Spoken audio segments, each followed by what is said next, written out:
Alain Juppé, bonjour. Bonjour et merci de m'accueillir sur votre antenne. Bordeaux est de plus en plus ville que beaucoup voient comme modèle écologique. C'est une sorte de nouvelle carrière pour vous, une carrière déjà ancienne, mais dans l'écologie, quel a été le déclic? C'est peut-être mon séjour au Canada, puisque j'ai passé il y a maintenant plus de 10 ans, presque 15 ans, une année entière à Montréal. Et peut-être ma prise de conscience date peut-être de cette époque. Il y a des résistances, il y a eu cette manifestation de riverains qui n'étaient pas du tout contents qu'on étende le stationnement payant, par exemple. Ça ne va pas tout seul? Non, ça ne va pas tout seul. À chaque fois qu'on change les habitudes et les modes de comportement, ça ne va pas tout seul.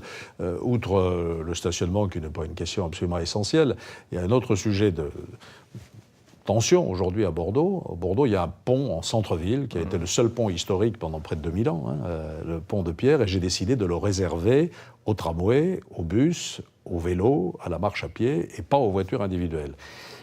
Ça grince. Un point sensible, c'est évidemment la voiture individuelle. Est-ce qu'il faut vivre dans l'idée que petit à petit, elle sera bannie des villes? Banni, je n'utilise pas ce mot et je ne pense pas qu'on y arrivera.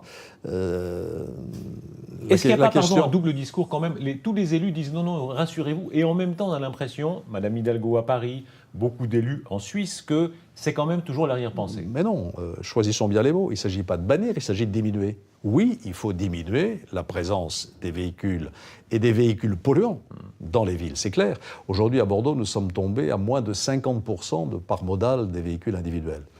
C'est bien, mais c'est beaucoup, 50%. Et on restera dans ces ordres de grandeur. L'interdiction des diesels, des anciens diesels en tout cas, elle est d'actualité? Oui, il faut le faire. Alors c'est très contesté parce que les nouveaux diesels, paraît-il, ne polluent pas, mais les anciens polluent. Et donc il faut non pas éliminer le véhicule individuel, parce qu'après tout c'est une liberté de pouvoir se déplacer, mais substituer des véhicules propres aux véhicules sales. Est-ce qu'il y a une internationale qui se crée petit à petit, des villes, des régions, qui est peut-être aussi efficace que les États? Oui, absolument. On le voit d'ailleurs ici à Genève à l'occasion de ces assises de l'énergie.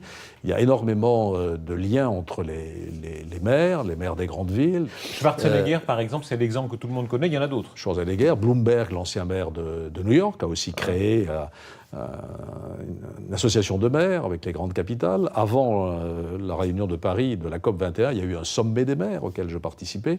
Donc cette volonté de travailler ensemble, de coopérer pour réussir, comme c'est le slogan de ces assises de l'énergie ici aujourd'hui à Genève, est une volonté très forte. Et c'est très important parce que c'est là que ça se passe. Merci Alain Juppé. Merci.